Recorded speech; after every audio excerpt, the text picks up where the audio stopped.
Josh with another video. Sorry my hair is looking a bit scruffy here. I've been trying to do my best to keep safe during these crazy times we're having. But anyways, today I'm going to go over different types of detachable connectors for your cables like these. And these connectors pretty much all serve the same purpose in, being a detachable connector. But they do vary in how they are built, their price, and also their aesthetic. I'm actually in the process of stocking most, if not all, of these connectors. So if you're interested in staying up to date when those are available, make sure to check out the video description below and join the Discord server, as well as follow the Instagram to stay up to date. I'll also have timestamps in the description, so if you're looking for a specific connector you want to learn more about, make sure to check it out there. And yeah, thanks for everyone for watching this video and supporting the channel, and let's hop into the video right now.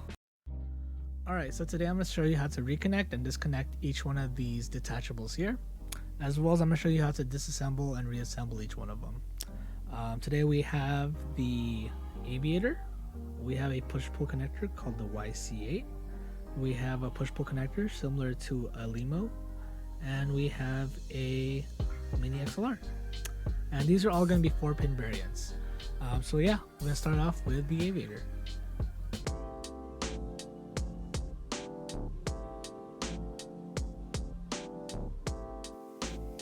Alright, so here we have the Aviator connector.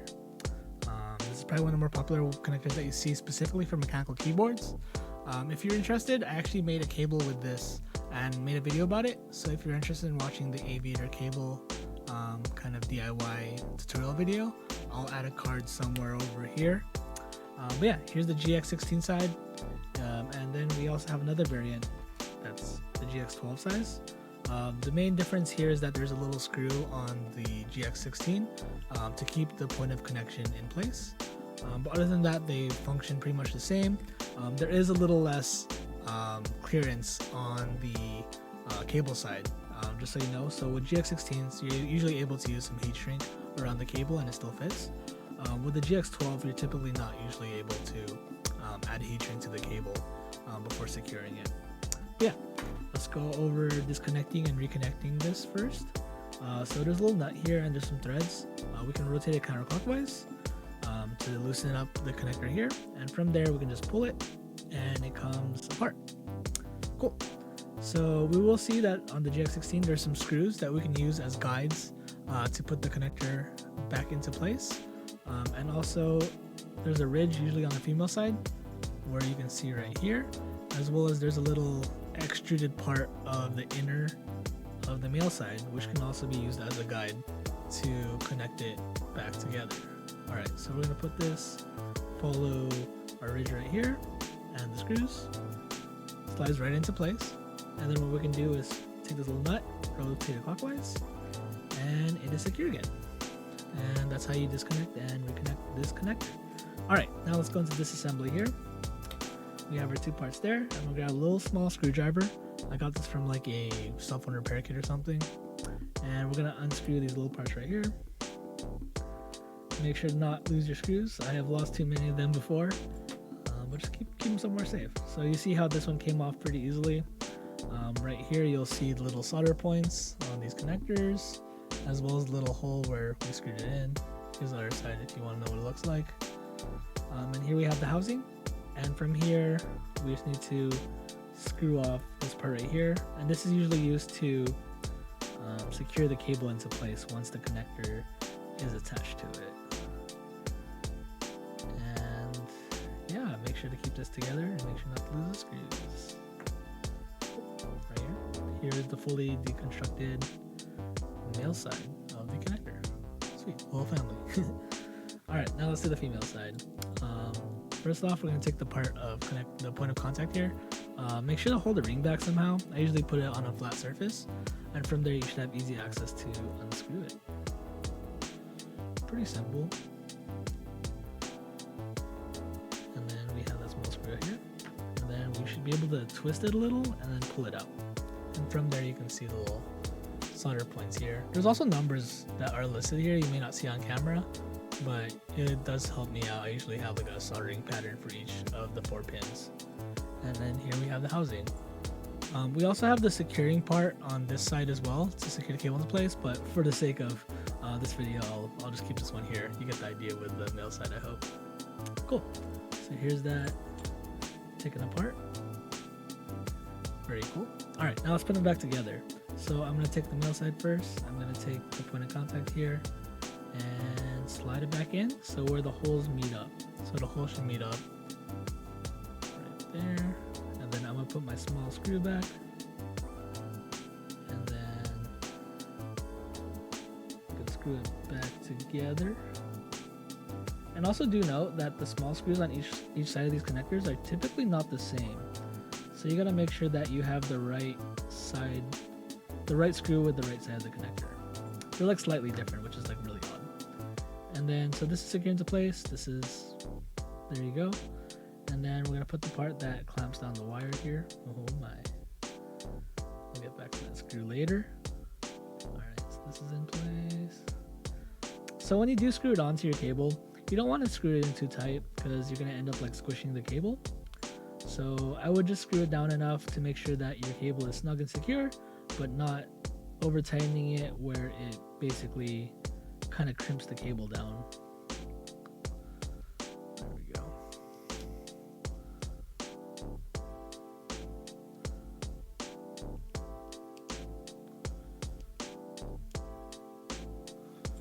Cool, that'll do for now. Cool. And then we have the female side. So there's a little ridge right here that will lock it into place. You may see there's a little like, I don't know, notch inside there. So when we put it in, we're gonna have to twist it a little for us to make it secure. So I'm gonna slide it in.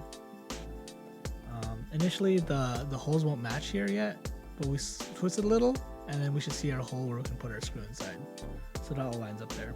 So I'm gonna put my little small screw and put it back together. Gotta watch out for that ring again, but this should be fine.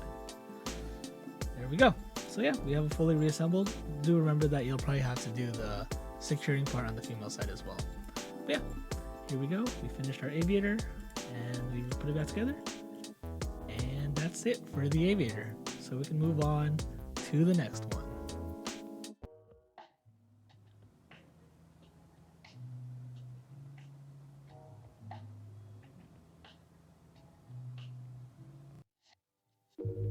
Alright, so here we have the YC8 connector.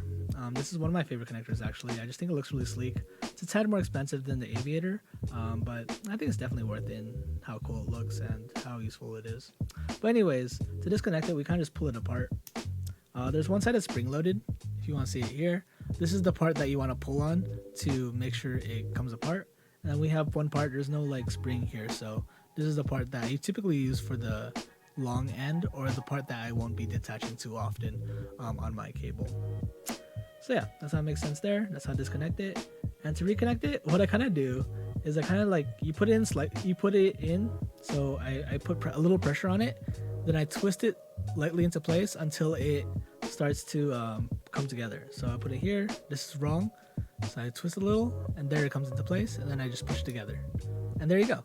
We have our little spring-loaded YC8 here, which is super nice, and that's how you connect and disconnect it. Cool. You can also line up the pins, but it's a little different. You see how there's like little like ridges here, and then there's little kind of extruded parts inside of this casing that can also be used as a guide to put these together. But anyways, let's disassemble it here. So we have these parts here which come apart. You just unscrew them. Similar to I guess the Aviator. They just kind of like, these are kind of just covers for your cable here, and this part is how you secure your cable. Typically I need to like pull these out a little to make sure that I can slide my cable in, but these are very brittle, so really be careful if you're going to be working with YC8s. And then for the female side here, all I need to do is twist this part right here and it comes right out. Pretty easy. And here's the YC8 connector female side. Pins are super small, so a little more difficult to work with than an Aviator, but definitely cool. All right, so here is the female side, and then the male side's a little similar. I would say like a lot of people have difficulties disassembling this their first time, but this comes apart similar to the other side. Same deal with the part that secures the cable here. But what I do for to take out the male side of it is I take the male side, right? I slide into place, and then I just screw it and use the female side as leverage to unscrew it. It's pretty big brain. And there we go. We have it unscrewed, and we have this connector fully disassembled. There's our little families right here. Cool. All right, let's put it back together now. So I'm gonna start with the female side. So I'm gonna take this part, just simply screw it back in. No, I switched it over. Whoops. There you go. There you go. Let's keep that snug as possible. So that's in place right there. Then I take the little butt end of it and screw it back in. So that's pretty simple, right? There we go. The male side a little different. So let's do the butt part right here. This comes in pretty easily. For this part right here, usually this is attached to the connector and I'm sliding it up to secure it. This is gonna come in. What I typically do is get some pliers. Let me grab some right here. Oof.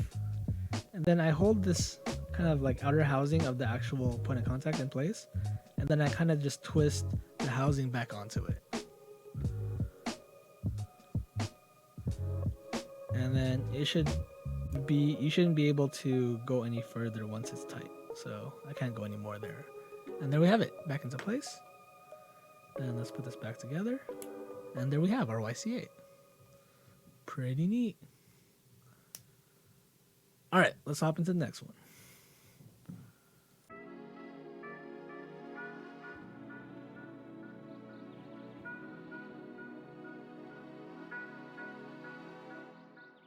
Alright, so here we have another push-pull connector here.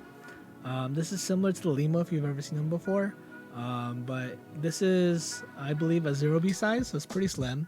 I guess there's different sizes of these that you can find, and they have various thicknesses as well. And to take these apart, all we need to do is basically pull them apart. Pretty simple, right? We have these red dots that you can line up together, and from there we're able to guide it together to remake the connection. And from there it's pretty secure until you grab this part of the connector and pull it apart. But in theory, if you grab it from here, it shouldn't come apart at all. And again, there we go. Also, a little sneak peek. I'm not going to disassemble this here, but they also come in like these sweet right angles. And from there you can connect this together and you got a sweet right angle. Pretty neat. Alright, so that's how you disconnect and reconnect these LEMO type of connectors. For now, I'm gonna disassemble it. Alright, so this is very similar to YC8. This part comes off pretty easily. This is the part that comes off. This is used to secure the cable once it's soldered in. And then this, all the stuff should slide out. It kind of did that a little fast, but there we go. And here is the female side of the LEMO type of connector. And we have a couple pins here. They're super small, but these are pretty cool connectors, and it's sometimes worth a little extra effort to work with these. Alright, so let's do the same thing with the male side. So I'm gonna screw this part right here. There we go, comes out pretty easily. I'm gonna take this part, it's very similar to this one here, and then this should slide out. There we go. Alright, so that's disassembled here. So let's go with our little groups here. There's the female side, and here's the male side. Alright, so we're going to go ahead and reassemble this connector here. We will see on the female side first. You see how there's a little ring here, as well as a little notch. We're going to use that as our way of putting this inner shell back on it. So we will see this inner top half. There's a little notch here as well as a little ring. We're going to use that to line up with this part of the connector here. So from there we see how this lines up and it fits together basically like a puzzle piece. And then we can take this other half of this inner shell and then place it on the other side of this connector. There we go. And I'm going to place it right here. There we go. And it should be like a little cylinder all the way around. that makes sense? Cool. All right, then we're gonna take this and slide it back in. We're gonna line it up with the red dot here, and it should fit right into place and slide right in. There. Find our spot, goes in. Double check. I think that's it. And then we have this part right here, which is used for securing the cable. There's a little notch in here as well. Let me try to find it on camera here. You can see that there's a little like notch inside this little part right here, and we're gonna line it up to the part that inside of here that has a little longer part, which will fit into that little recession here. Slide that in. I think it fits pretty well. Then lastly, we're gonna take the butt end of the connector and then screw it back on. And there we have it. This is the reattached female part of the connector. All right, and then we're gonna do the same thing with the male side. So we have a similar idea here. There's a ring as well as a little notch. We're gonna take one part of our connector here and put it back into place.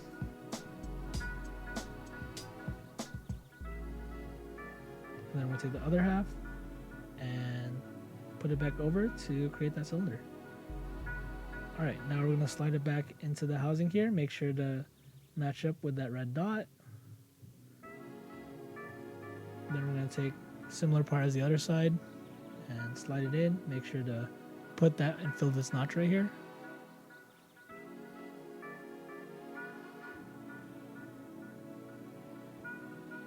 And then all we need to do is screw this butt part back together. And from there we have our finished connector here, and we can put it back together. Great, so there you have it.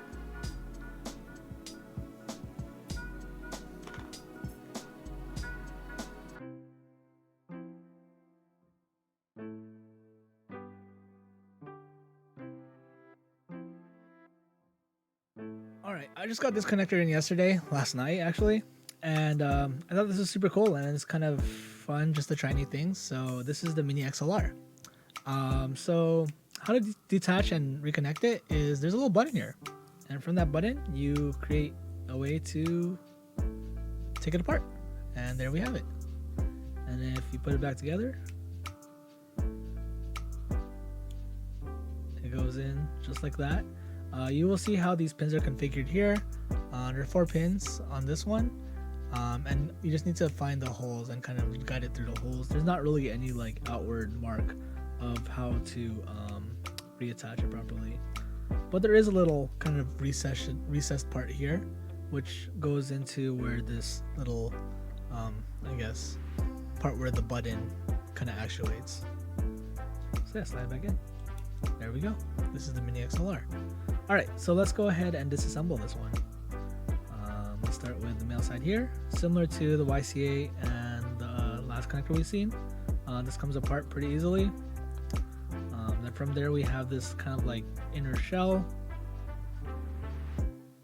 And then we also have this plastic part, which is probably going to be really helpful in making sure that the actual connector doesn't make contact with the housing, because that would create a short. And let's pull this little thing out, and there we have it.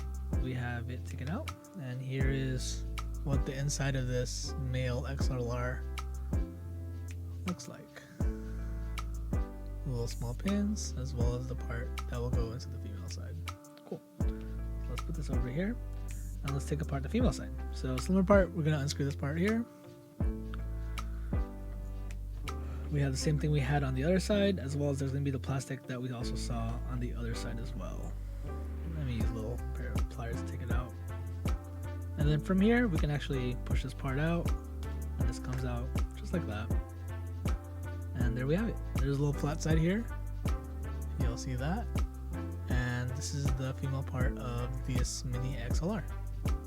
Alright, so let's go ahead and put this back together. I haven't done this too many times, so pardon me if this takes a little time. First off, we're going to take this point of contact here, and we're going to put put it with this plastic part. So this should come into place right here, where there's like little ridges that these little, I guess, parts right here will fit right into. And then from there, there's a little guide hole here, or a guide like notch, and we just use that to slide it into place. And then from there, we take this part right here, follow along with our pattern that we've kind of created for ourselves, and we see this one should come into place pretty easily. And from there, I just screw the butt back on. And there we have it. And then let's do the same with this side. We see a flat side here, so I'm gonna use that flat side as my guide. I'm gonna take this part here. This should fit right into place with the plastic part. And then we're gonna slide this back in using kind of our button as the guide here. There we go. And then we're going to do the same thing with this little metal part. I believe this is used to secure the cable as well, so once your cable is in, this is going to be this part that secures it. There it goes, and then we screw the butt back on. And there we have it. Fully disassembled and reassembled, and it should be able to connect right back into place. Sweet, so that's the Mini-XLR.